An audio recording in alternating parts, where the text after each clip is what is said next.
دیکھیے جیسا کہ ہم نے خطبے میں بھی دیکھ لیا، اللہ نے قیام اللیل جو ہے اسے فرض نہیں تطوع، قرآن مجید میں بھی اس کا احادیث میں اس کی تشویق و ترغیب پوری ہے۔ ایک اور حدیث بھی ہم بعد میں پڑھیں گے۔ اس کا پس منظر کیا تھا کہ اس کو چھوڑ دیا۔ اب ظاہر بات ہے مسلمانوں میں کمزور بھی ہیں، مسلمانوں میں وہ مزدوری کرنے والے بھی ہیں، روزہ تو فرض ہے ان پر، چاہے مئی کا مہینہ ہے اور گندم کاٹنی ہے، روزہ تو پھر بھی رکھنا ہوگا، یہ سب کچھ، لیکن یہ کہ رات کو پھر کھڑے رہنا ان کے جاگنا، لہذا ان کے اوپر یہ چیز فرض نہیں۔ حضور نے تراویح کی نماز یا قیام اللیل نہ اسے فرض قرار دیا، نہ اس کے بعد جماعت کوئی اہتمام کیا مستقل، صرف 3 راتیں آپ نے جماعت کروائی ہے، اس میں 8 رکعتیں آپ نے پڑھی ہیں کہ جو آپ کا معمول تھا تہجد کا وہ پڑھی، اور تہجد کے وقت ہی جماعت کرائی، یہ ہے وہ حدیث۔ اس کے علاوہ کسی نماز تراویح جو ہے جو ہم پڑھتے ہیں 20 رکعتیں عشاء کے ساتھ متصل، اس کا کوئی ذکر نہ دور نبوی میں ہے نہ دور صدیق اکبر، یہ دور حضرت عمر کی خلافت میں ہوا ہے، اور ہم نہیں کہہ سکتے کتنے سال کے بعد ہوا۔ حضرت عمر رضی اللہ تعالیٰ عنہ کی خلافت کا دور جو ہے وہ تو 10 برس ہے، ہو سکتا ہے 5 برس کے بعد ہوا ہو، 6 برس کے بعد ہوا ہو، 12 ہوا ہے ان کے عہد۔ حضرت عمر ایک مرتبہ مسجد میں داخل ہوئے، مسجد نبوی میں، تو دیکھا کہ کچھ لوگ 8 10 12 جو ہے وہ ایک جو ہے حافظ کے پیچھے کھڑے ہوئے اور قرآن سن، کچھ دوسرے کونے میں کھڑے ہیں، کچھ کہیں اور کھڑے ہیں، مختلف جماعتیں ہو رہی ہیں۔ تو انہوں نے سوچا کہ کیوں نہ ان سب کو ایک امام کے پیچھے، اور اس کے لیے لوگوں کی سہولت کے لیے عشاء کے ساتھ متصل رکھ دیا، اس لیے کہ تہجد کے وقت اٹھنا جو ہے وہ تو ہر کس و ناقص کا کام نہیں ہے، کہ عشاء کے بعد اگر تھوڑا سا اضافی وقت ہو صرف تو یہ ہر شخص کر لے، مزدور بھی کر لے۔ لہذا آپ نے یہ نظام تجویز فرمایا کہ عشاء کے متصل بعد 20 رکعت نماز پڑھی جائے اور ایک امام کے پیچھے۔ یہ گویا کہ اجتہاد ہے حضرت عمر رضی اللہ تعالی عنہ، اس کو آپ نے خود بدعت بھی قرار دیا، لیکن بدعت حسنہ، بدعت کس اعتبار سے؟ لغوی اعتبار سے، نئی بات، اس لیے کہ حضور کے زمانے میں نہیں تھی، تو یہ اس طریقے سے ایک نئی بات ہے، لیکن یہ بات چونکہ بہت اچھی ہے، بہت عمدہ ہے۔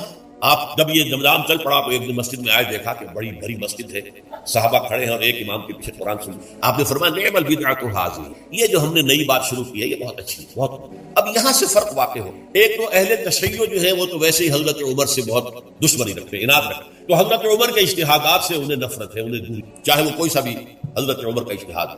ہمارے ہاں اہل حدیث حضرات بھی در حقیقت حضرت عمر یا کسی اور خلیفہ راشد کے فعل کو وہ سمجھتے ہیں کہ یہ ایگزیکٹو آرڈرز ہیں، یہ ہمیشہ کے لیے نہیں۔ حضرت عمر نے اپنے دور میں نظام قائم کیا، ان کے دور کے لیے ٹھیک تھا، یہ ہمیشہ کے لیے وہ 8 ہی رکعتوں کے قائل ہیں، وہ تہجد والے، لیکن اس میں بہرحال انہوں نے بھی خود یہ اضافہ کیا ہے کہ وہ 8 رکعتیں وہ عشاء کے ساتھ متصل پڑھتے ہیں، تہجد کے وقت تو نہیں پڑھتے، اور حضور نے تو صرف 3 روز جو ہے وہ کرائی تھی جماعت، وہ لوگ اس دن یا 29 دن پڑھ رہے ہیں، تو اضافہ تو انہوں نے بھی کر دیا، تو نظام میں تبدیلی تو ہو گئی۔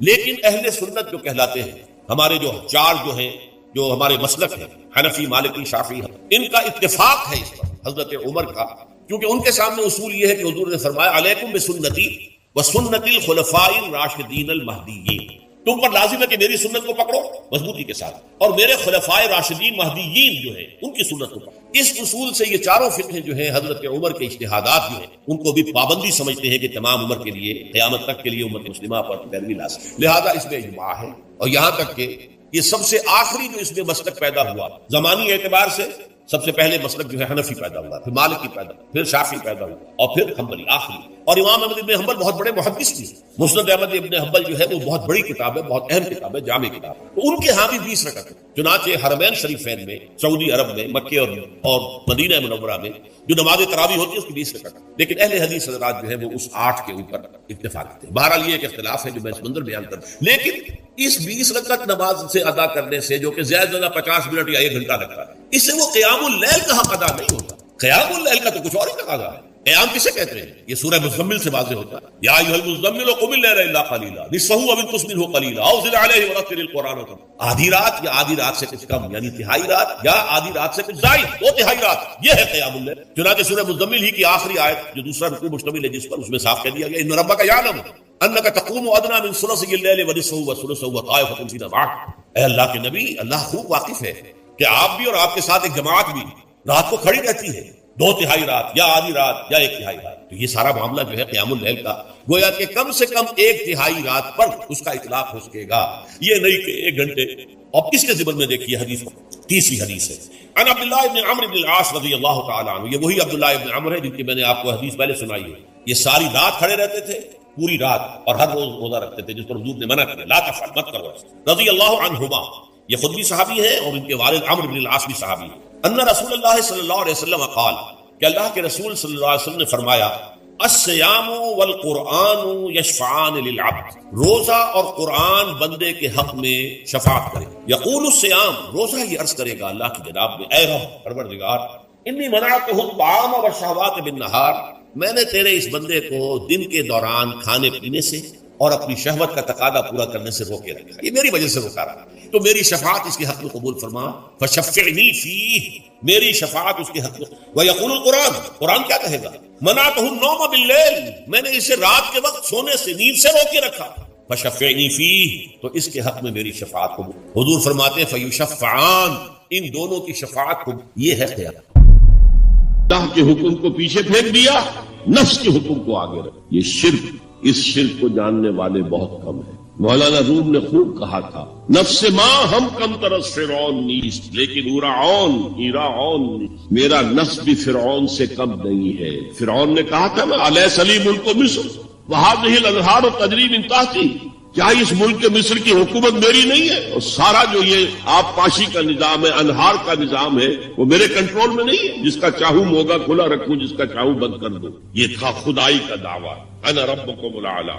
تو مولانا روم کہتے ہیں میرا نفس بھی اس سے کمتر نہیں ہے. وہ کہتا یہ جسم میرا ہے، اس پر میرا حکم چلے گا، میں نہیں جانتا کون اللہ کون رسول، کیا حرام کیا حلال. تو فرعون سے کم تو نہیں ہے میرا نفس. لیکن ایراعون، اس کی بہت مدد تھی، فوج تھی، لاؤ لشکر تھا، تو اس نے زبان سے بھی کہہ دیا کھل کر الا ربکم الاعلی. میں مسکین ہوں، غریب ہوں، میرے پاس کوئی طاقت نہیں ہے، میں زبان سے تو کچھ نہیں کہہ سکتا، اندر سے میرا نفس یہی کہتا. یہ نفس کی حکومت قرآن کہتا ہے. بحران ہو، دو جگہ یہ مضمون آیا ہے. ارأیت من اتخذ الہہ ہواہ افانت تکون علیہ وکیلا. اے نبی تم نے دیکھا اس شخص کو، اس کے حال پر غور کیا جس نے اپنی خواہش نفس کو اپنا الہ بنا دیا. اللہ اکبر. الہ، لا الہ الا اللہ، کلمہ توحید کا مرکزی لفظ یہاں آ رہا ہے. من اتخذ الہہ ہواہ، جس نے اپنی خواہش نفس کو اپنا معبود بنا لیا، الہ بنا. افانت تکون علیہ وکیلا، کیا آپ ایسے شخص کی کوئی ذمہ داری لے سکتے ہیں؟ سود حرام ہوا کرے جی، حرام ورام، ہمارا دھندا جو ہے وہ آگے بڑھ نہیں سکتا. اللہ کے حکم کو پیچھے ڈالا، نفس کے تقاضے کو آگے رکھا. کون معبود ہے؟ نام عبداللہ رکھیے، نام عبد الرحمان رکھیے، ہے عبد النفس، نفس کے بندے، نفس کے غلام. پوچھا گیا ایو الہجرت افضل یا رسول اللہ، اے اللہ کے رسول بتائیے سب سے اعلیٰ ہجرت کون سی ہے، افضل؟ فرمایا ان تہجر ما کرہ ربک، ہر اس چیز کو چھوڑ دو جو تمہارے رب کو پسند نہیں. آج رات ہی سے آپ ہجرت شروع کر سکتے. جائزہ لیجئے کیا کیا چیزیں میری زندگی میں خلاف تو اللہ کو ناپسند ہے، فیصلہ کیجئے کہ آج کے بعد نہیں ہوگی. ہجرت شروع ہو گئی. افضل الہجرہ، سب سے افضل ہجرت شروع ہو گئی. المجاہد من جاہد نفسہ، جہاد تو یہاں سے شروع ہو گیا، اپنے نفس کے خلاف جہاد کرنا. صبح نفس نے کہا ابھی سو جا، آپ نے نفس کی بات کو رد کیا، اپنا کمبل اٹھا کے پھینکا، اٹھے، وضو کیا، نماز کے لیے آپ مسجد چل دیے، آپ نے جہاد کیا نفس کے خلاف. یہ افضل الجہاد ہے. افرأیت من اتخذ الہہ ہواہ افانت تکون علیہ وکیلا، کیا تم نے غور کیا اس شخص کی حالت پر جس نے اپنی خواہش نفس کو اپنا معبود بنا لیا، الہ بنا لیا، کہہ رہا ہے لا الہ الا اللہ، لا الہ الا اللہ، لیکن الہ تو اس کا نفس ہے. ظاہر بات ہے فرعون نے اگر دعویٰ کیا تھا میں تمہارا خدا ہوں، انا ربکم الاعلی، تو کیا اس کا مطلب یہ تھا کائنات میں نے پیدا کیے، تمہیں میں نے پیدا کیے؟ ذرا سوچیے، کیا وہ بزرگ موجود نہیں ہوں گے جنہوں نے اسے دیکھا ہو کہ آج اس کی ولادت ہوئی تھی، کل اس کی کوئی اور سیریمنی ہوئی تھی؟ یہ تو کیسے دعویٰ کیا تھا؟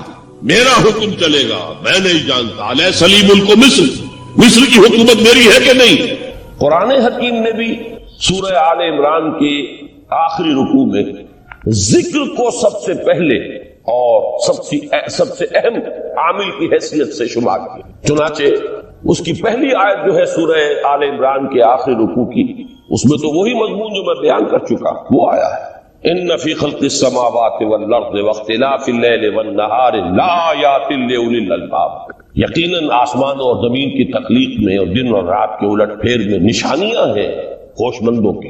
ان کے ذریعے سے انسانی شعور کے اندر وہ معرفت رب اجاگر ہوگی. وہ پہلا مرحلہ اس نے طے کر لیا، وہ ڈورمنٹ معرفت اب ایکٹیویٹ ہو گئی. اب مزید فکر کا مرحلہ ہے جو اگلی آیت میں آیا ہے، الذین یذکرون اللہ قیاما وقعودا وعلی جنوبہم ویتفکرون فی خلق السماوات والارض ربنا ما خلقت ھذا باطلا سبحانک فقنا عذاب النار، یعنی تفکر جو ہے وَيَتَفَكَّرُونَ فِي خَلْقِ السَّمَاوَاتِ وَالْأَرْضِ، وہ تفکر کرتے ہیں، غور و فکر کرتے ہیں آسمان اور زمین کی تخلیق میں، لیکن اس تفکر کے ساتھ لازماً ذکر، اور ذکر مدام، ذکر بھی وہ کہ جو مستقل ہو، ہر حالت میں ہو۔ الذین یذکرون اللہ قیاما وقعودا وعلی جنوبہم، وہ لوگ کہ جو اللہ کو یاد رکھتے ہیں، اللہ کا ذکر کرتے ہیں، کھڑے ہوئے بھی، بیٹھے ہوئے بھی، اور اپنے پہلوؤں کے بل یعنی لیٹے ہوئے۔ اب ان تین کے سوا تو کوئی پوزیشن انسان کی نہیں ہے، اسی کا نام ہے دوام ذکر۔ اور اس کے ساتھ اگر وہ تفکر کرتے ہیں تو ان کا فکر اگلی منزل تک پہنچتا ہے۔ تو پہلی شے تھی فکر انسانی کی صحیح رخ پر مزید پیش قدمی اور پیش رفت، اور اس کے لیے لازم ہے ذکر و فکر کا امتزاج۔ دوسری چیز کو لیجئے عمل کی درستی۔ اس عمل کی درستی کے لیے اللہ تعالی کے ساتھ ایک گہرے تعلق کی ضرورت، اس لیے کہ صبر کی بحث میں یہ مضامین شاید آپ کے سامنے آ گئے ہو کہ صبر، جہاں مصیبت پر صبر ہوتا ہے، تکلیف پر صبر ہوتا ہے، اللہ کے احکام پر جمنا یہ بھی صبر ہے، نفس کی خواہشات کی باغ کو تھام کر رکھنا، کھینچ کر رکھنا یہ بھی صبر ہے، اور استقامت کسی شے پر قائم رہنا یہ بھی صبر۔ تو عمل صحیح پر استقامت کے لیے وَاصْبِرْ وَمَا صَبْرُكَ إِلَّا بِاللَّهِ، اس صبر کی سب سے اہم جو بنیاد ہے، اس کا جو سب سے بڑا ذریعہ ہے، اس کا جو سب سے بڑا سہارا ہے، وَمَا صَبْرُكَ إِلَّا بِاللَّهِ، اس کے لیے ضرورت ہے ایک گہرے تعلق کی کہ اللہ کے ساتھ ایک ایسا تعلق برقرار رہے جو نہ صرف گہرا ہو بلکہ دائم و قائم ہو، مسلسل۔ ذرا ظہول ہوگا تعلق مع اللہ میں، ذرا کمی آئے گی، شیطان کا وار کاری ہو جائے گا۔ اسی کو حضور نے حدیث میں یوں تعبیر کیا ہے تمثیلاً کہ جو دل اللہ کی یاد سے غافل ہے اس پر، فارسی کا وہ مقولہ بھی ہے کہ خانہ خالی را دیو میں گیرت، گھر خالی رہے تو جنات اس پر دیو جو ہے آ کر قبضہ جما لیتے ہیں۔ تو خانہ قلب جو ہے اگر یاد خدا بندی سے خالی ہو گیا تو شیطان ابلیس لعین اپنی تھوتنی ٹکا دیتا ہے۔ یہ لفظ آتا ہے سور کے منہ کے لیے تھوتنی، جس طرح اس کا نکلا ہوا سا منہ ہوتا ہے آگے، تو یہ لفظ استعمال کیا گیا کہ وہ اپنی تھوتنی انسان کے دل پر جما کر اور پھوکے مارنی شروع کر دیتا ہے۔ تو شیطان کو موقع ہی تب ملتا ہے جب انسان کے تعلق مع اللہ کے اندر کمی، وہ خانہ بالکل خالی ہو گیا ہو یا اتنا ضعیف ہو گیا ہو کہ کل عدم ہو جائے، گویا کہ نہیں۔ تیسری چیز کی طرف آئیے، روحانی ترقی۔ روحانی ترقی کے لیے میں ایک اصطلاح کے سامنے لا رہا ہوں، اس سے مراد کیا ہے؟ روحانی ترقی کے لیے ہماری دینی اصطلاح ہے تقرب الی اللہ، اللہ سے قریب تر ہوتے چلے جانا۔ اس پر میرا ایک کتابچہ بھی ہے، تقرب الی اللہ کے دو مدارج، دو درجے، جو در حقیقت ایک حدیث نبوی علیہ الصلوۃ والسلام ہی پر مبنی ہے کہ حضور نے ایک درجہ قرار دیا ہے تقرب بالفرائض، فرائض کے ذریعے سے انسان اللہ کا قرب حاصل ہے۔ ایک ہے تقرب بالنوافل، نوافل کے ذریعے سے اللہ کا قرب حاصل ہے۔ ان میں کیا نسبت و تناسب ہے؟ اہمیت کے اعتبار سے کون بڑھ کر ہے، بلندی کے اعتبار سے کون بڑھ کر ہے، یہ تمام مسائل میں نے اپنی اس تقریر میں بیان کیے تھے جو اس کتاب میں شائع ہوئی ہے۔ اس وقت میں اس کی تفصیل میں نہیں جا رہا، صرف یہ تذکرہ اس لیے کر رہا ہوں کہ جن کو بھی خواہش ہو جائے وہ اس کا مطالعہ کرے۔ ہماری اس وقت کی گفتگو سے وہ کتابچہ اس جگہ پر منسلک ہوگا۔ تو تقرب الی اللہ، یہ تقرب کوئی فزیکل فینومینن نہیں ہے، جسمانی یا مادی مسئلہ نہیں ہے۔ اللہ سے قرب یہ نہیں ہے کہ کوئی کروڑوں میل کا فاصلہ ہے، اب ہمیں کوئی رسی پر چڑھنا ہے اوپر بڑی محنت اور مشقت سے، فصل تو ہے ہی نہیں، فاصلہ ہے ہی نہیں، بعد ہے ہی نہیں۔ نحن اقرب الیہ من حبل الورید، ہم تو انسان سے اس کی شہرگ سے بھی زیادہ قریب۔ ہوا معکم اینما کنتم، وہ تو تمہارے ساتھ ہی ہوتا ہے جہاں کہیں بھی تم ہو، بس صرف یہ کہ تمہاری توجہ نہیں ہوتی، تم اور چیزوں میں مشغول و مصروف رہتے ہو، تم ہماری طرف دھیان ہی نہیں دیتے، تم ہماری طرف متوجہ ہی نہیں ہوتے۔ ہم تو مائل بے کرم ہے، کوئی سائل ہی نہیں، راہ دکھلائیں کسے رہنمے منزل ہی نہیں۔ انسان جب متوجہ ہو جاتا ہے اور بڑھتا ہے، آگے پیش قدمی کرتا ہے روحانی اعتبار سے، تو یہ ہے در حقیقت تقرب الی اللہ۔ اور اسی کو ہم کہیں گے روحانی. اب ان تین چیزوں کو اگر آپ نے ذہن میں جما لیا، پھر میری بات کی ترتیب اس کو ذہن میں قائم کیجئے. ہم چلے کہاں سے کہ دین کے ساتھ اصل مناسبت فلسفے کی نہیں، حکمت کی. نمبر 2، حکمت قرآنی کا پہلا اور اہم ترین اور بنیادی مسئلہ معرفت رب کا حصول ہے. اس کا نتیجہ شکر خدا، اس کا ذریعہ آیات آفاقی، آیات انفسی، اور سب سے بڑھ کر آیات قرآنیہ جو الذکر ہے، جو تذکرہ ہے، جو ذکر ہے. لیکن اس پہلے مرحلے کو اگر کوئی انسان بفضل ہی تعالی، اللہ کے فضل و کرم سے طے کر لے، اب اس کے سامنے تین مسئلے: فکر کی مزید پیش رفت، مزید پیش قدمی صحیح رخ پر، اس کے لیے ذکر اور فکر دونوں کا امتزاج نہ. فقر قرآن اختلاط ذکر و فکر. الذین یذکرون اللہ قیاما وقعودا وعلی جنوبہم ویتفکرون فی خلق السماوات. دوسری شے عمل کا درست رہنا، نہ افراط و تفریط ہو، عدم توازن ہو، نہ انسان نفس سے مغلوب ہو جائے، نہ انسان جذبات کی رو میں اندھا ہو جائے، نہ انسان ماحول سے مرعوب ہو کر متاثر ہو. صحیح رخ پر اس کا عمل. نمبر 3، روحانی ترقی جو اصل حاصل ہے، جو اصل مقصود ہے. نمبر 2 چیز کے لیے تعلق مع اللہ ضروری، نمبر 3 کے لیے تقرب الی اللہ. اب غور کیجئے، ان تینوں چیزوں کا بڑا گہرا تعلق ہے نماز کے. ان تینوں کے لیے ستون کی حیثیت نماز کو. لہذا ایمان کے بعد یا معرفت رب کے بعد حکمت دین کا اہم ترین مسئلہ نماز، صلاۃ. اس لیے کہ ایک طرف یہ انسان کو اللہ کے ساتھ ایک گہرے تعلق کا ذریعہ فراہم کرتا، اپنے تمام مصروفیات میں سے ان مشغولیتوں میں جن میں گم ہونے کا خدشہ ہوتا نکلو.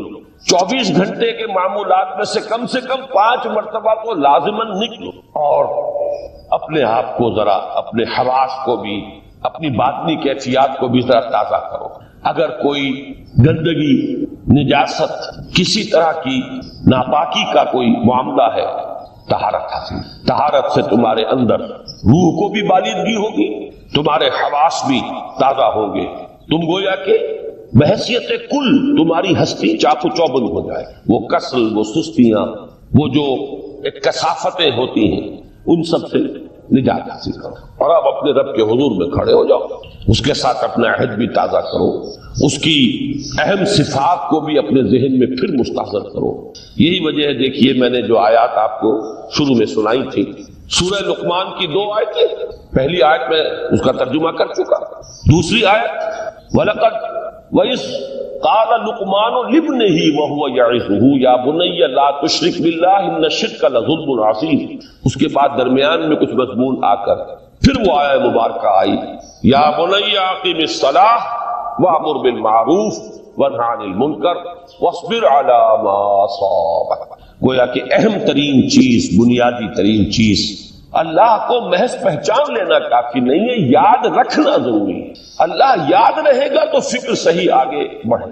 اللہ یاد رہے گا اور اس کے ساتھ ایک گہرا تعلق جو ہے برقرار رہے گا تو عمل درست رہے گا. بالکل یہی بات سورہ طٰہٰ میں جو پہلی وحی حضرت موسیٰ علیہ السلام پر ہوئی اور پہلا مخاطبہ ہے، چونکہ حضرت موسیٰ کو یہ انبیاء کرام کے مقدس گروہ میں ایک امتیازی حیثیت حاصل ہے کہ ان سے براہ راست گفتگو ہوئی ہے، اگرچہ صرف ایک پردہ تھا، اوٹ من برائے حجاب گفتگو ہوئی ہے، لیکن یہ کہ کوئی فرشتے کا درمیانی جو ہے وہ لنک نہیں تھا. براہ راست اللہ تعالیٰ نے حضرت موسیٰ علیہ السلام سے کلام فرمایا. کلم اللہ موسیٰ تکلیما.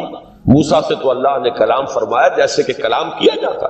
تو پہلا مخاطبہ ہے، یہ پہلا مکالمہ ہے، پہلی وحی کہیے. اسی میں یہ الفاظ بھی موجود ہیں، اننی انا اللہ لا الہ الا انا فاعبدنی واقم الصلاۃ لذکری. یہ گویا کہ حکمت قرآنی کا ایک بہت بڑا خزانہ ہے یہ آیت مبارکہ، کہ خود حضرت موسیٰ علیہ السلام کو جو ہدایت دی جا رہی ہے، میں ہوں، میں اللہ، اننی انا اللہ لا الہ الا انا، میرے سوا کوئی معبود نہیں، فاعبدنی، بس میری بندگی، میری عبادت، میری پرستش، میری محبت، اس کو اختیار کرو. وَأَقِمِ الصَّلَاةَ لِذِكْرِي، اور نماز کو قائم رکھو میری یاد پہ. بلکہ اسی سلسلہ کلام میں آگے چل کر سورہ طٰہٰ میں آتا ہے، کافی گفت و شنید کے بعد جب حضرت موسیٰ نے کچھ معذرت بھی کی، کچھ دعائیں بھی کی، اللہ نے ایک دعا قبول بھی کی کہ ان کے بھائی کو بھی شریک کر دیا، حضرت ہارون کو بھی۔ اس کے بعد پھر جب فرمایا کہ اب جاؤ فرعون کی طرف، تو اس میں فرمایا وَلَا تَنِيَا فِي ذِكْرِي، اور دیکھنا یہ جو عظیم مشن تمہارے کندھے پر آ گیا ہے، بڑا بھاری اور کٹھن ایک فرض ہے جو تم پر عائد ہو گیا ہے، اس کے لیے سب سے بڑی تمہارے پاس جو قوت کا ذریعہ ہے وہ نماز ہے۔ عقیم فَلَا تَنِيَا عَنْ ذِكْرِي، میری یاد میں کبھی غفلت نہ کرنا، اس میں کبھی کوئی کمی نہ آنے دینا۔ جیسا کہ میں نے عرض کیا تھا کہ جیسے ہی وہ تعلق جو ہے کمزور پڑتا ہے یا منقطع ہو جائے معاذ اللہ، تو پھر انسان گویا کہ شیطان کے لیے ایک لقمہ تر بن جاتا ہے۔ اب آپ غور کیجئے، تیسری شے تقرب اللہ، اس کے حوالے سے بھی جو فرائض اور نوافل کی بات ہے اس کو اس وقت ذہن سے نکال کر یہ سمجھیے کہ اس میں نماز کا کیا مقام ہے، اس لیے کہ نماز فرض بھی ہے، نماز نفل بھی ہے، وہ تو دونوں میں شریک ہو جائے۔ اب اس کو لفظ صلاۃ کے حوالے سے آپ ان دونوں چیزوں کو سمجھیں۔ صاد لام واو یا یہ چونکہ حروف علت ایک دوسرے سے بدلتے رہتے ہیں، یہ جو مادہ ہے اس کی جو خالص لغوی اصل ہے، جو خالص عربی زبان میں اس کا بنیادی مفہوم ہے، وہ آگ جلانا یا آگ تاپنا یا آگ سینکنا، حرارت حاصل۔ لہذا بار بار آتا ہے جہنم کے ذکر میں اسلوہا، اب جلو اس میں، تاپو اس کو، یہ سینکے گی تمہیں۔ بلکہ تفقلون کا لفظ آیا ہے حضرت موسیٰ کے کلام میں، جب وہ گئے تھے کوہ طور پر، جب پہنچ گئے تو تھے آگ کی تلاش میں، لعلکم تسقلون، تو اپنے اہل خانہ سے یہی کہا تھا کہ مجھے کہیں وہ روشنی نظر آ رہی ہے، غالباً کوئی وہاں سے آگ مل سکے گی، ورنہ یہ کہ کوئی رہنمائی کو رستہ مجھے مل سکے گا، میں وہ آگ لے آؤں گا، کوئی چنگاری وہاں سے لے آؤں، لعلکم تسقلون، تاکہ تم، اب یہ اصطلاح در حقیقت باب افتعال ہے، اور یہ تے یہاں پر توئے کی شکل اختیار کر گئی، تا نے توبل کی صورت اختیار کی سواد کی وجہ سے۔ بہرحال اس کا سب سے بنیادی مفہوم جو ہے وہ ہے تاپنا، سکائی حاصل کرنا، حرارت۔ اس کے حوالے سے سمجھ لیجئے کہ سب سے بنیادی تعلق اس کا جو ہے وہ روح کے ساتھ ہے۔ روح میں محبت خداوندی کی آگ اگر ٹھنڈی پڑ گئی ہو، اگر محبت خداوندی کی حرارت میں کمی ہو گئی تو اس کو اثر نو، جس کو کہ میں آج سوچ رہا تھا تو ایک لفظ ذہن میں آیا کہ جیسے بیٹری اس کو ریچارج کیا جاتا ہے، اسی طریقے سے روح کے اندر محبت خداوندی کی اس حرارت کو اثر نو تازہ کرنا، یہ ہے در حقیقت نماز کا اصل۔ اس لیے کہ اس لفظ کا بنیادی مفہوم، اصل لغوی مفہوم تو یہ، اگرچہ اس کا سب سے زیادہ کثرت سے جو استعمال ہوتا ہے، اور لفظ صلاۃ جس سے در حقیقت جس تصور پر مبنی ہے وہ ہے اقدام، کسی کی طرف متوجہ ہونا، اور پھر دعا۔ صلاۃ کا سب سے قریبی مفہوم لفظی جب بیان کیا جائے گا، اس سے مراد، اس کے معنی، تو دعا اس میں اہم ترین ہے۔ کسی کی طرف توجہ کرنا، مناجات کرنا، گفتگو کرنا، مخاطبہ، مکالمہ، دعا، یہ در حقیقت صلاۃ کا سب سے بڑا اصطلاحی مفہوم ہے۔ لیکن جو اس کا مادہ ہے، صاد لام واو یا صاد لام یا، اس کا اصل مفہوم جو ہے وہ تاپنا، حرارت حاصل کرنا۔ تو ان دونوں کے حوالے سے عرض کر رہا ہوں، وہ تاپنا اور حرارت حاصل کرنا وہ ہے روح کے اعتبار سے۔ وہ جو کہا اقبال نے کہ مجھے عشق کی آگ اندھیر ہے، مسلمان نہیں راہ کا ڈھیر۔ یہ عشق کی آگ جب بجھ جاتی ہے، در حقیقت یہی تو انسان کی روحانی موت ہے۔ جب یہ نہ رہے تو چاہے منطق میں بہت انسان ماہر ہو، مجھے اقبال کا ایک شعر یاد آیا تقابل کرتے ہوئے، ایک انسان محکوم اور ایک انسان حر، آزاد انسان، ان کی نفسیات میں جو بنیادی فرق علامہ اقبال نے مختلف مواقع پر بیان کیے ہیں۔ محکوم ہے بیگانہ اخلاص و مروت، ہر چند کے منطق کی دلیلوں میں ہے چالاک، تو منطق کی دلیلوں میں انسان چالاک ہو جائے اور وہ لغت ہائے حجازی کا وہ ایک خزانہ بن جائے، اسے تمام الفاظ کے معنی یاد ہو، وہ بڑے مسائل فقہ کے اسے ازبر ہو، جزیات بے انتہا جزیات جو ہے وہ مستحضر ہو، فلسفے کے بڑے بڑے مسئلے اس نے حل کر لیے ہوں، لیکن اگر روح میں وہ اللہ کی محبت کی آگ نہیں ہے، وہ تپش نہیں، مجھے عشق کی آگ اندھیر ہے، مسلمان نہیں راہ کا ڈھیر۔ اسی کے حوالے سے آج مجھے یاد آیا تھا کہ وہ جو بڑی سادہ سی ایک نظم ہے، اللہ تعالیٰ سے دعا، یا رب دل مسلم کو وہ زندہ تمنا دے، اس میں بھی جو الفاظ آئے ہیں جو روح کو گرما دے اور قلب کو تڑپا دے، یہ ہے اصل جو مقصود ہے نماز کی۔ اور یہی وہ چیز ہے جیسا کہ میں نے عرض کیا تھا کہ نگاہوں سے اوجھل، یہ پہلو سامنے ہے ہی نہیں، دوسرا پہلو سامنے ہے اور وہ بھی میرے نزدیک بہت اہم ہے، بہت بنیادی ہے، اس میں کوئی شک نہیں، لیکن یہ ہے بلند ترین منزل کہ تقرب الی اللہ۔ اس کے لیے در حقیقت یہ کس لیے درکار ہے؟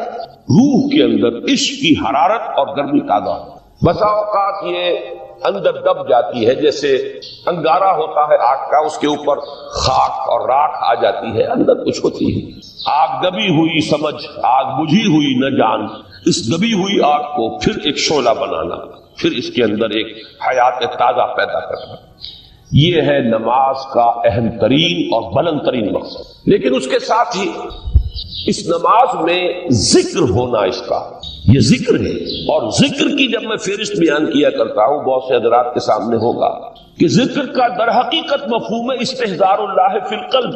ہمارے ہاں غلطی سے جو ذرائع ذکر ہے انہیں ذکر قرار دے دیا گیا ہے۔ نماز ذکر نہیں ہے، نماز ذکر کا ذریعہ ہے۔ اقیم الصلاۃ لذکری، نماز قائم کرو میرے ذکر۔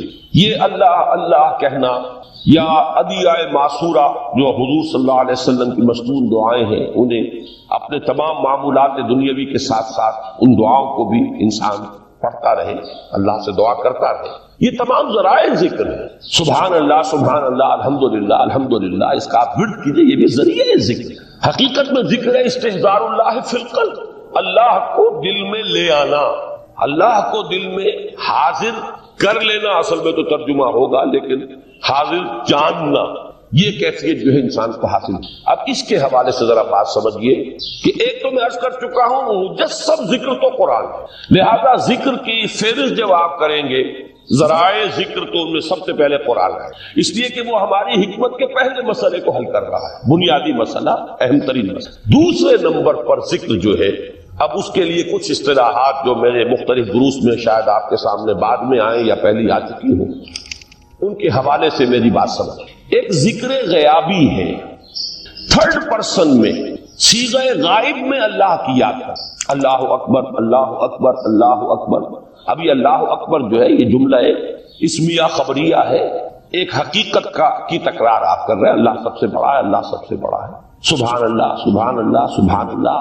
یہ در حقیقت ذکر غیابی ہے کہ آپ اس میں مخاطب نہیں ہے اللہ سے، ایک ذکر خطابی کہیں یا ذکر حضوری کہیں جس میں مکالمہ ہوتا ہے، جس میں گفتگو ہوتی ہے۔ تو نماز در حقیقت ذکر حضوری اور ذکر خطابی کی بلند ترین شکل ہے۔ اس لیے میں نے عرض کیا تھا کہ نماز کے لفظ یا صلاۃ کے لفظ یہ اصطلاحی معنی جو اکثر و بیشتر کیے جاتے ہیں وہ ہے دعا، اور دعا میں ہوتا کیا ہے؟ مکالمہ ہے، مخاطب، اے اللہ، اے میرے رب، اے پروردگار۔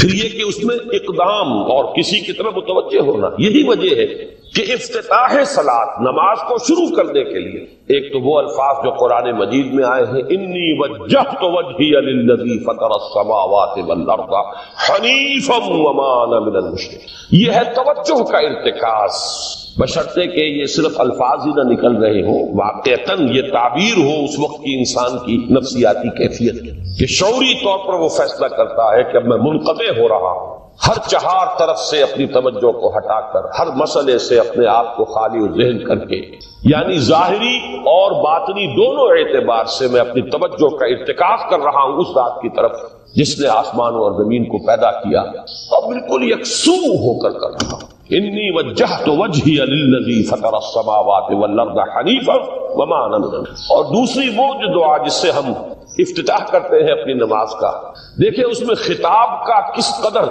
اہتمام، وہاں سبحان اللہ نہیں ہے، سبحانک اللہم، پاک ہے تو اے رب ہمارے، وبحمدک وتبارک اسمک وتعالی جدک۔ آپ غور کر رہے ہیں، یہ ہے تخاطب، براہ راست مخاطب ہونا۔ تو سب سے پہلی بات تو یہ ہوئی کہ ذکر کی ایک شکل ہے ذکر غیابی، دوسری ذکر حضوری، اور ذکر حضوری یا ذکر خطابی کی بلند ترین منزل، بلند ترین اس کا ذریعہ نماز. اس کو ایک پہلو سے اور سمجھ لیجئے. سورہ فاتحہ جب پھر ہم پڑھتے ہیں جسے الصلاۃ کہا گیا ہے، جو لب لباب ہے، خلاصہ ہے، اس میں پھر تدریجاً غیاب سے حضور کی طرف پیش قدمی ہے. الحمدللہ رب العالمین الرحمن الرحیم مالک یوم الدین. یہ ذکر غیابی ہے، اس میں ابھی خطاب نہیں آیا. یہ وہی جملہ اسمیہ ہے. کل تعریف اس اللہ کے لیے ہے جو تمام جہانوں کا پروردگار ہے، مالک ہے، جو رحمان ہے، رحیم ہے، جزا و سزا کے دن کا مختار و مالک ہے. اب یہ غیاب سے حضور کی طرف ایاک نعبد و ایاک نستعین اہدنا الصراط. یہ ہے وہ. اب پہلے ایک معاہدہ ہے، ایک اقرار ہے، اعتراف ہے، وعدہ ہے، اور پھر دعا ہے، استدعاء کہ حضور نے فرمایا، یقول اللہ تعالی، اللہ یہ فرماتا ہے. اسی لیے اس کو حدیث قدسی کریں گے. قسمت الصلاۃ بینی و بین عبدی نصفین. میں نے نماز کو اپنے اور اپنے بندے کے مابین آدھا آدھا تقسیم کر دیا. اب یہاں تک تو جملہ ہے اللہ کا، یہ ہے حدیث قدسی. اب آگے جو ہے نریشن اس کی جو ہے حضور صلی اللہ علیہ وسلم کی جانب سے ہے، یعنی خبر دے رہے ہیں اللہ کی طرف سے ہی. ویسے تو تمام احادیث ہی گویا کہ ہم سمجھتے ہیں انسپائرڈ تو اللہ کی طرف سے ہی، لیکن یہ کہ جہاں صراحت ہو کہ اللہ کہتا ہے وہ حدیث قدسی. تو یقول اللہ تعالی قسمت الصلاۃ بینی و بین عبدی نصفین، یہاں تک تو حدیث قدسی. اب دوسری عام حدیث ہے، اذا قال العبد الحمد للہ رب العالمین یقول اللہ تعالی حمدنی عبدی. جب بندہ کہتا ہے الحمد للہ رب العالمین، پروردگار کہتا ہے میرے بندے نے میری حمد کی. جب بندہ کہتا ہے الرحمن الرحیم، پروردگار فرماتا ہے ثنا علی عبدی، میرے بندے نے میری ثنا کی، بڑی تعریف. جب بندہ کہتا ہے مالک یوم الدین، اللہ فرماتا ہے مجدنی عبدی، میرے بندے نے میری بڑی بزرگی بیان کی ہے، تمجید کی ہے. پھر جب بندہ کہتا ہے ایاک نعبد و ایاک نستعین، اللہ فرماتا ہے ھذا ما بینی و بین عبدی ولعبدی ما سأل. یہ ہے میرے اور میرے بندے کے درمیان. یہ تو معاہدہ ہے نا. معاہدے میں تو دو فریق جکڑے جاتے ہیں، بند جاتے ہیں. یہ میرے اور میرے بندے کے درمیان ہے، اور میرے بندے نے جو طلب کیا میں نے دیا. اس لیے کہ اس میں طلب بھی تو ہے، ایاک نستعین، تیری مدد چاہتے ہیں، یہ طلب ہے. اسی کی شرح ہے جو اب آخری 3 آیتیں ہیں. پروردگار ہم تیری مدد چاہتے ہیں، پروردگار ہم تیری ہی بندگی کرتے ہیں اور کریں گے، اور تیری ہی مدد چاہتے ہیں، چاہیں گے.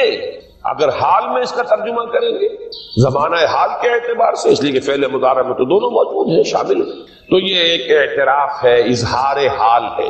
اللہ کرے کہ وہ واقعتاً صحیح اظہار حال ہو، ہم واقعی اللہ کی بندگی کرتے ہوئے یہ کہیں کہ ایاک نعبد. ورنہ اگر ہماری اصل صورتحال سے وہ مطابقت نہ رکھتا ہو تو پھر تو ایک طرح کا جھوٹ ہو جائے گا، غلط بیانی ہو جائے گا. ایاک نعبد، تیری ہی بندگی کرتے ہیں اور مستقبل میں کیجئے، کریں گے. یہ ہے عہد. تیری ہی مدد چاہتے ہیں، تجھی سے مدد طلب کرتے، تجھی سے مدد چاہتے رہیں گے. اس کے لیے فرمایا وَلِعَبْدِ مَا سَأَلَ، اور پھر اس کے بعد وہ استدعاء ہے اهدنا الصراط المستقیم صراط الذین انعمت علیہم غیر المغضوب علیہم ولا الضالین. اس حدیث میں اس کو ایک ہی جملے کو لیا گیا ہے، ایک ہی جملے کی حیثیت سے. جب بندہ یہ کہتا ہے تو اللہ فرماتا ہے ھذا لعبدی ولعبدی ما سأل، یہ خالص میرے بندے کے لیے ہے. اس بندے نے ایک درخواست پیش کی ہے اور میں نے گرانٹ کی، وہ اپلیکیشن، وہ ریکویسٹ گرانٹڈ ہم نے دے دی. ولعبدی ما سأل، یہ ہے اس کی تاثیر کا عالم، بشرطے کے معاملہ وہ شعور کے ساتھ، بشرطے کے مطابقت ہو ظاہر اور باطن، بشرطے کے مطابقت ہو قول اور فعل کی. تو اس کا اتنا اونچا مقام ہے کہ ایک ایک جملہ ادھر ادا ہوا، ادھر اللہ کی طرف سے ریسپانس مل رہی ہے. افلاک سے آتا ہے نالوں کا جواب آخر، اٹھتے ہیں حجاب آخر، کرتے ہیں خطاب آخر. سورۃ الضحیٰ کا جو اس کا جو شان نزول ہے وہ یہ ہے کہ کچھ دنوں کے لیے، ایک تو بالکل شروع میں جو رک گئی تھی فترت وحی، اس کے علاوہ پھر ایک موقع آیا ہے کہ کچھ عرصے کے لیے بہت دن گزر گئے تو جبرائیل نہیں آئے، اور آپ کے اوپر ایک شدید قسم کی جو ہے وہ پریشانی طاری ہو گئی. کچھ لوگوں نے بھی طعنہ دینا شروع کر دیا. کچھ عرصے سے محمد تم نے کوئی نئی وحی نہیں سنائی، کیا ہوا تمہارا شیطان کیا چلا گیا بس؟ کوئی ایسے بھی بتایا گیا کہ ایک دفعہ کئی متواتر کئی راتوں تک آپ رات کو اٹھے نہیں. تو کہا وہ تمہارا شیطان تمہیں چھوڑ گیا ہے؟ وہ ساتھ کے رہنے والی عورت جو تھی کہ رات میں نے سنی نہیں تمہاری کوئی پڑھنے کی جو تم پڑھا کرتے تھے، کہ شاید شیطان تمہیں چھوڑ گیا ہے۔ خود آپ کو جس قدر ایک اشتیاق رہتا تھا کہ وہی آئے اور آپ کی وہ روح کو جو ہے مزید اور غذا اور تر و تازگی جو ہے وہ مسلسل ملتی رہے، اس کی وجہ سے یہاں تک آتا ہے کہ حضور فرماتے کہ اس درجے میں رنج اور غم میں تھا کہ میں سوچتا بربنائے طبع بشری، اس درجے حضور کے اوپر جو ہے یہ شاخ گزر رہا تھا کہ وہی کیسے بند ہو گئی۔ اور اس میں یہ بھی تھا کہ اللہ ناراض تو نہیں ہو گیا، کیا مجھ سے کوئی خطا تو ایسی نہیں ہو گئی، یہ سبب کیا ہوا ہے؟ یہ ہے وہ کیفیت کہ جس کے اندر یہ آیتیں نازل ہو رہی ہیں۔ اور اب آپ اس کو سمجھ لیجئے کہ اس کا نفسیاتی اور انسان کی باطنی کیفیات کے ساتھ کیا تعلق ہے۔ انسان پر دو طرح کی کیفیات طاری ہوتی رہتی ہیں، جیسے میں نے پہلے ایک دفعہ آپ کو بتایا صدیق اور شہید کے درمیان جو فرق ہے بنیادی، کہ کچھ بنیادی طور پر لوگ ایکسٹروورٹس ہوتے ہیں، کچھ بنیادی طور پر انٹروورٹس ہوتے ہیں۔ ایکسٹروورٹس کھیل کود بھاگ دوڑ، لوگوں سے ملنا جلنا، گفتگو ہے، اسے دھکا دے دیا، اس سے مذاق کر لیا، اسی میں وہ خوش رہتے ہیں، بڑے مگن رہتے ہیں، تنہائی انہیں کاٹ کھانے کو دوڑتی ہے۔ اور ایک انٹروورٹس ہوتے ہیں کہ وہ مجلس وغیرہ کو نہیں ہوتے، اپنے تنہائی میں کہیں بیٹھے ہیں، غور و فکر کر رہے ہیں، سوچ بچار کر رہے ہیں، انہیں وہ مجلس سے زیادہ اپنا گوشہ تنہائی جو ہے وہ زیادہ عزیز ہوتا ہے۔ تو یہ دو مزاج اللہ نے بنائے ہیں۔ اسی طرح ہر انسان کے اوپر آلٹرنیٹلی کچھ کیفیات آتی ہیں جس کو ہم کہتے ہیں میرا موڈ آف ہے، ایک طرح کا قبض سا ہو جاتا ہے، طبیعت میں بندش سی ہوتی ہے، کسی وقت اسی شخص کے اندر پھر انشراح سا ہو جاتا ہے، پھر ہنسنے بولنے کو جی چاہتا ہے، گفتگو کرنے کو جی چاہتا ہے۔ تو یہ کیفیت جب انسان کی روحانی زندگی سے متعلق ہو جائے تو اس کو پھر صوفیہ نے نام دیا قبض اور بسط۔ کبھی طبیعت میں انشراح ہے، انبساط ہے، طبیعت جو ہے وہ آمادہ ہے، ہر چیز میں روشنی کا پہلو آدمی دیکھ رہا ہے، ہر چیز کے اندر آپ کو معلوم ہے ایک تاریک رخ بھی ہوتا ہے کسی معاملے کا اور روشن رخ بھی ہوتا ہے، اس وقت انسان روشن رخ کو دیکھتا ہے۔ اور ایک وقت میں آتا ہے کہ طبیعت میں بندش سی لگ گئی ہے، جیسے اندر کوئی پکڑ لیا کسی نے، اب طبیعت جو ہے وہ بھی اپنے اندر وہ انقباض محسوس کر رہی ہے، اور پھر آدمی پیسیمسٹک ہو جاتا ہے، نا امید سا ہوتا ہے، پھر اسے ہر معاملے کا تاریک پہلو زیادہ نظر آنے لگتا ہے۔ تو یہ قبض اور بسط کی کیفیات ہیں۔ جب کبھی قبض کی کیفیت ہو، قاضی ثناء اللہ پانی پتی رحمۃ اللہ علیہ نے تفسیر مظہری میں لکھا ہے کہ قبض کی کیفیت میں اس صورت کا پڑھنا تریاق ہے، جس طرح حضور صلی اللہ علیہ وسلم کے لیے گویا کہ اس وقت جو وحی کا بند ہو جانا تھا وہ گویا کہ ایک طرح کے انقباض اور قبض کی کیفیت پیدا ہوئی تھی، اس میں اب اللہ تعالیٰ فرما رہے ہیں وَالضُّحَىٰ، قسم ہے دن کے دھوپ چڑھنے کے وقت کی، وَاللَّيْلِ إِذَا سَجَىٰ، اور قسم ہے رات کی جبکہ وہ چھا جائے یا ساکن ہو جائے، سجا کے دونوں معنی ہے سکون۔ اب دیکھیے ان دونوں کو کیوں لائے؟ اس لیے کہ صبح ہے، حرکت ہے، برکت ہے، چلنا ہے، دوڑنا ہے، ہر شخص جا رہا ہے، ادھر جا رہا ہے، ادھر جا رہا ہے، رات کو سکون ہو گیا، تاریکی چھا گئی اور شور ہنگامہ ختم ہو گیا۔ لیکن یہ رات اور دن دونوں ضروری ہیں انسان کے لیے، یہاں کا نظام چلانے کے لیے۔ اگر رات ہی رات ہوتی تب بھی یہ دنیا نہ چلتی، اور دن ہی دن ہوتا تب بھی نہ چلتا، تو رات بھی ضروری ہے۔ اسی طریقے سے نفس انسانی کے لیے کبھی کبھی قبض کا وقفہ بھی ضروری ہے۔ آپ اسے یہ نہ سمجھیں کہ اللہ تعالیٰ ناراض ہو گیا، یہ بھی ہماری تربیت کا ایک یوں سمجھیے کہ جز ہے۔ ما ودعک ربک وما قلی، آپ کے رب نے آپ کو رخصت نہیں کیا ہے، نہ ہی وہ آپ سے ناراض ہوا ہے۔ وللآخرۃ خیر لک من الاولی، اور اس کے بعد جو وقت آئے گا اس قبض کے بعد وہ پہلی سے بھی بہتر ہوگا۔ اور میں حیران ہوتا ہوں کہ کیسے غالب نے وہ بات کہی ہے کہ جو بالکل ترجمانی ہے اس کی، رکتی ہے میری طبع تو ہوتی ہے رواں اور، یعنی یہ کہ جب میری طبیعت کے اوپر کبھی کبھی رکاوٹ سی آ جاتی ہے، اب شعر جو ہے اچھے نازل نہیں ہو رہے، لیکن جب وہ رکاوٹ سے میں نکلتا ہوں، اس قبض سے نکلتا ہوں، رکتی ہے میری طبع تو ہوتی ہے رواں اور، اس لیے کہ اس قبض کے بعد جب مرحلہ آتا ہے انبساط کا اور انشراح کا تو وہ ایک قدم آگے ہوتا ہے، آدمی اس پہلی کیفیت سے ایک درجہ جو ہے اس کا بڑھ چکا ہوتا ہے۔ وَلَلْآخِرَةُ خَيْرٌ لَكَ مِنَ الْأُولَىٰ، یقیناً پچھلی ہر گھڑی، ہر ساعت اور ہر قبض کے بعد آنے والا انبساط آپ کے لیے پہلے سے اونچا درجہ لے کر آئے گا۔ وَلَسَوْفَ يُعْطِيكَ رَبُّكَ فَتَرْضَىٰ، ان قریب آپ کا رب آپ کو اتنا کچھ دے گا، اتنا کچھ دے گا، آپ کی محنتوں کے وہ نتائج سامنے آئیں گے کہ آپ راضی ہو جائیں گے۔ اب دیکھیے پچھلی صورت ختم ہوئی تھی وَلَسَوْفَ يَرْضَىٰ، یہاں ہے وَلَسَوْفَ يُعْطِيكَ رَبُّكَ فَتَرْضَىٰ، صرف ضمیر کا فرق ہے، کیونکہ صدیق پر وحی نہیں آتی، براہ راست خطاب نہیں کیا جا سکتا، وہاں وہ صیغہ جو ہے وہ غائب کا ہے وَلَسَوْفَ يَرْضَىٰ، اور چونکہ نبی وہ ہے جس پر وحی آ رہی ہے، براہ راست مخاطب ہے، تو فَلَسَوْفَ يُعْطِيكَ رَبُّكَ فَتَرْضَىٰ، آپ کا رب اتنا کچھ دے گا کہ آپ راضی ہو جائیں گے۔ اب یہ کہ اسی قبض کی حالت میں پھر اللہ تعالیٰ اپنے احسان جتا رہا ہے، اور یہ بہترین ہے۔ کبھی طبیعت پر ڈپریشن ہو اس طرح کی اور قبض کی کیفیت ہو تو آدمی یاد کرے کس کس مرحلے پر اللہ نے میری دستگیری فرمائی، کن کن مراحل پر اللہ تعالیٰ نے مجھے مشکلات سے نکالا، اس سے وہ حوصلہ بڑھتا ہے۔ اور اس کو بھی سمجھیے کہ اسی انداز میں علم یجد کا یتیمن فآوا، یہ سیرت النبی کے بڑے اہم حصے ہیں جو اس میں آ گئے ہیں۔ آپ کی پیدائش یتیمی ہوئے، پوسٹیومس چائلڈ، باپ تو پہلے ہی فوت ہو چکا ہے، 6 سال کی عمر میں والدہ گئی، 8 سال کی عمر میں دادا گئے، اور وہ یعنی جو آپ نے دیکھا ہے ابتدائی زمانہ زندگی کا تو وہ یتیمی کا۔ علم یجد کا یتیمن فآوا، کیا اس نے اے محمد آپ کو نہ پایا کہ آپ یتیم تھے، پھر پناہ دی، آپ کے لیے بندوبست کیا، دادا کے دل میں جو شفقت ڈالی، پھر آپ کے تایا زبیر کے دل میں جو شفقت ڈالی۔ عبد المطلب کے بعد فوراً ابو طالب کا نام آتا ہے، حالانکہ یہ غلط ہے تاریخی اعتبار سے۔ عبد المطلب کے بعد کافی عرصے تک زبیر جو آپ کے تایا تھے وہ سرپرست تھے، پھر ان کے انتقال کے بعد ابو طالب کا معاملہ آیا ہے، لیکن ان کو بیچ میں سے غائب کر دیا گیا ہے۔ بہرحال اللہ تعالیٰ جو بھی کسی کے دل میں ڈالتا ہے، آخر ابو طالب کے دل میں محبت ڈالی تو کس نے ڈالی؟ وہ ہم پڑھ چکے ہیں سورہ طٰہٰ میں، وَأَلْقَيْتُ عَلَيْكَ مَحَبَّةً مِّنِّي، حضرت موسیٰ علیہ السلام کی موہنی صورت کے اوپر اللہ تعالیٰ فرماتے ہیں ہم نے اپنی محبت کا پرتو ڈال دیا کہ تمہیں دیکھنے کے بعد وہ قتل کرنے کے ارادے سے باہر رہ گئے، ان کے ہاتھ شل ہو گئے، ایسی موہنی صورت اسے قتل کرنے۔ وَأَلْقَيْتُ عَلَيْكَ مَحَبَّةً مِّنِّي وَلِتُصْنَعَ عَلَىٰ عَيْنِي،